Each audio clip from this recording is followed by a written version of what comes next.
ألا وهي معرفة الله عز وجل.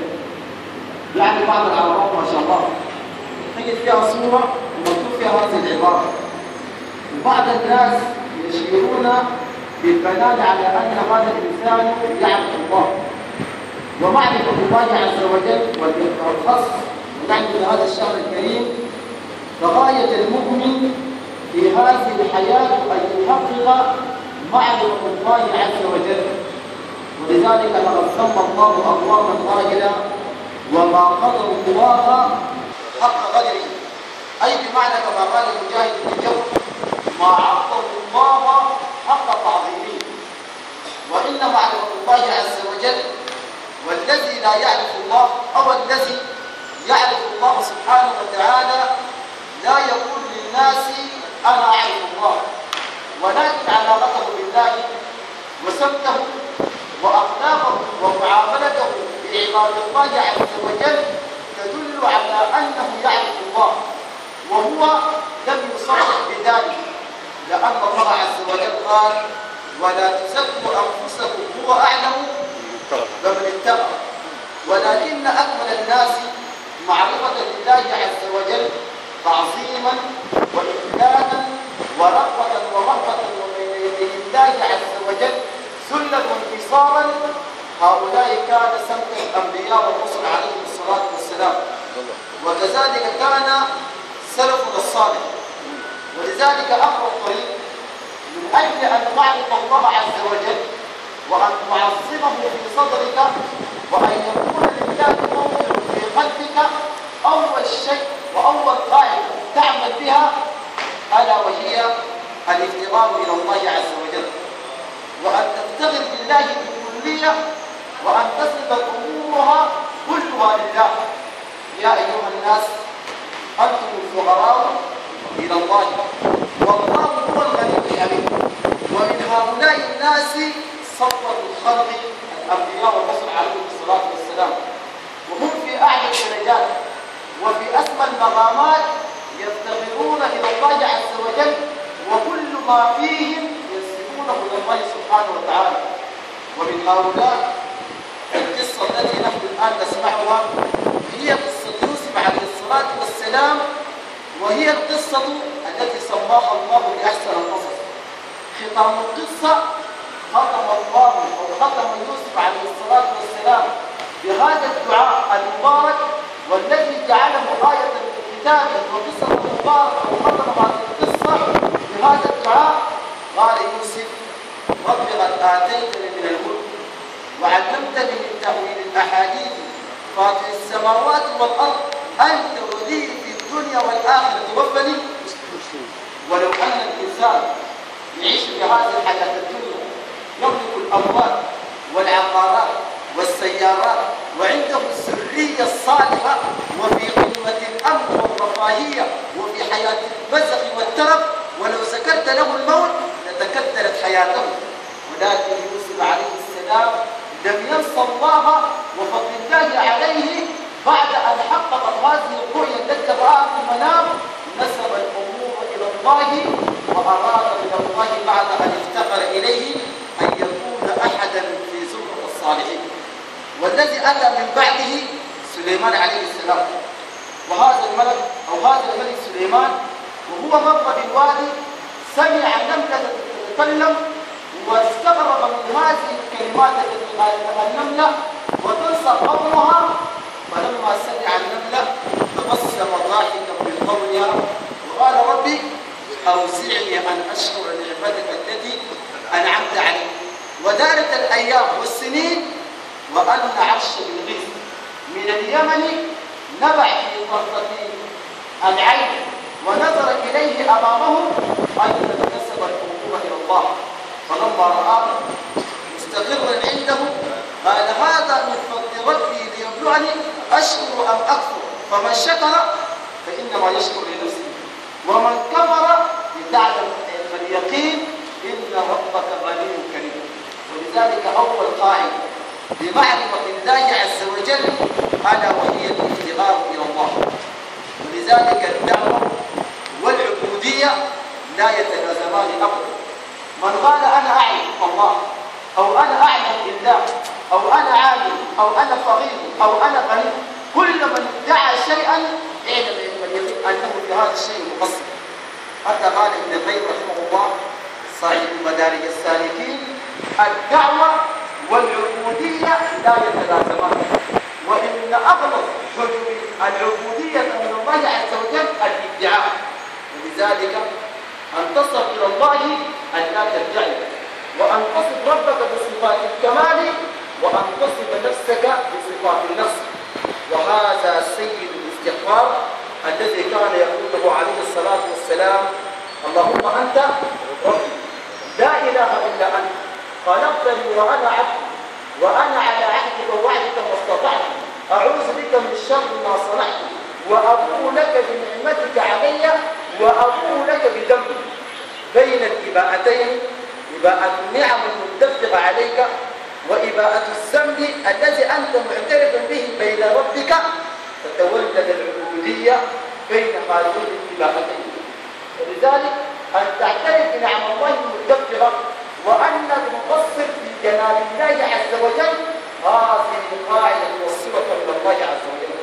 القاعدة الثالثة: أنت دائما في هذه الحياة أحسن الظن بالله وأصيل الظن بالنفس، لأن بعض الناس والعياذ بالله يدعو الله ولا تجد الاستجابة، وهو طمعا يريدها الآن ولسان حاله، أو أنه أحيانا يعبر أني دعوت الله ولم يستجيب له لي. الخلل ليس في روحك، لأن من صفاته الكمال، وأنه خزائنه ممتلئة وبابه موجود ورحمته وسعت كل شيء، ولكن الخلل يرجع إلى النفس البشرية أنها تحسن الظن بنفسها وتسيء الظن بربها. ويوجد كثير من الناس يحسنون الظن بأنفسهم ويسيئون الظن بربهم، حتى قال الله عز وجل: الظالمين بالله ظن عليهم لا يلبسون. دائما كن حسن الظن بنفسك بربك وتسيء الظن بهذه النفس. وأختم وأخيرا: أنت إذا أردت أن تصل إلى الله وأن تعرف الله، انظر إلى هؤلاء الخلق الذين معك، عبارة عن مظاهر متعددة وألوان متشكلة وألسنة ولهجات ولغات وأحجاما، ولو نظرت إليهم تجد أن بعض الناس عندهم رحمة ويرحم بعضهم بعضا، وأن أحدهم إذا مشيت إليه متذللا ومنكسرا ورجوت ما عنده كرما لا يردك، بسبب الرحمة التي في قلبه. وهذه الرحمة أعطاها الله له، لأن بعض الناس بخيلين، والله في ناس بخيلين، بقول نسأل الله العافية والسلام. الواحد بوله إذا عصره لا يقوم، حتى إذا آلمه في المساجد يمشي. وبعض الناس عندهم رحمة يرحم بعضهم بعضا بسبب هذه الرحمة في قلوبهم، وهي من الله. كيف إذا رجعت واتكلت واعتمدت وأنبت إلى ربك هل يردك؟ بعد خلقه كرما لا يردونك، فكيف لا تتجه إلى ربهم وإلى بارئهم الذي لا يرد أحد أطلق بابه. ولذلك دائما أن تعامل الله باليقين والإنصاف. والناس يقول لك في المعاملات قدم السلم تلقى شيء. في ناس كان قدمت السلم يمكن تموت ما تلقى لحد، وفي ناس كان قدمت السلم لم تلقى عندهم الأحد وبرجعوك لولا للجمعة. ودين حتى أحدهم قال: الحسنة في المنعوت زي الشرى شنو؟ زي الشرى في القندوم. وأنت تقدم السلم من أجل أن تلقى الأحد مع البشر، فكذلك يعتبر هذه الدنيا التي أنت فيها عبارة عن السبب. تحسن إلى شرع الله والمعاملة مع الله وتحقيق عبودية الله، ومعاملتك مع البشر أن تكون من أجل معاملتك مع البشر من أجل كأنك تعامل الله عز وجل، وأن تعتبر الحياة كل سبت وأن الآخرة الأحد، وماذا تريد من ربك وقدمت السبت في سكرات الموت وفي القبر ونعيمه وجحيمه وفي الصراط وفي القيامة وأموالها. أنت تريد أن تكون مطمئنا. وأخيرا إياك أن تنسى الله، لأن ما شاء الله المساجد في العالم الإسلامي، يا أخي مش العالم الإسلامي المعاصر، من زمن التابعين المساجد تمتد بعد رمضان مباشرة ترجع كما كانت ظل، حتى سئل بشر بن عطاء بن عبد الرحمن بن الحارث المحدث قالوا يا بشر أقواما تمتلئ بهم المساجد في رمضان ونبغيهم بعد رمضان، فقال باسم القوم لا يعرفون الله إلا في رمضان. وده بيحصل، تجد يسوع وغدا العيد وبعد ذلك يا مصايد الله عيد، يرجع إلى الزمن القادم هو السنة الجاية. لكن شوف السلف لا ينصون الله طرفة عين. واختم لك القصة دي أوردها الإمام الحافظ ابن كثير رحمه الله في البداية والنهاية. النبي صلى الله عليه وسلم استقر في المدينة ونزلت الأحكام وصارت دار الإيمان، وأن أهلها وسلطانه من أول الإنصار الأنصار رضي الله عنهم جهز جيشا وداه إلى السبور. الجيش أعداه وداه السبور يعني الحدود. وهذا الجيش خيلة أحدهم أن رسول الله نسي أحد، واليوم الأول ما أكل، واليوم الثاني تعب شديد، لكن ماذا كان يقول؟ كان يقول سبحان الله، الحمد لله، ولا إله إلا الله، والله أكبر، خير الزاد يا رب، وربك يسمع كل نفس ما تتكلم، وكل معلومة حديثة الصدر يعلمها الله. أنزل جبريل في المدينة النبوية وقال اذهب إلى محمد وقل له أنك زودت الجيش ونسيت حديرا وهو في المؤخرة يذكرني ويقول خير الزاد يا رب. فقال عليه الصلاة والسلام أما وإني نسيته، جاب له جندي وطلب الحصان ولا يلحق الجيش. لما لحق الجيش النبي صلى الله عليه وسلم قال له انظر ماذا ترى وماذا تسمع.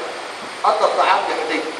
حدير بعد ما أكل وشبع قال الحمد لله الذي أذهب جوعا، والحمد لله الذي أشبعني، اللهم كما لم تنس حديرا فاجعل حديرا لا ينسى.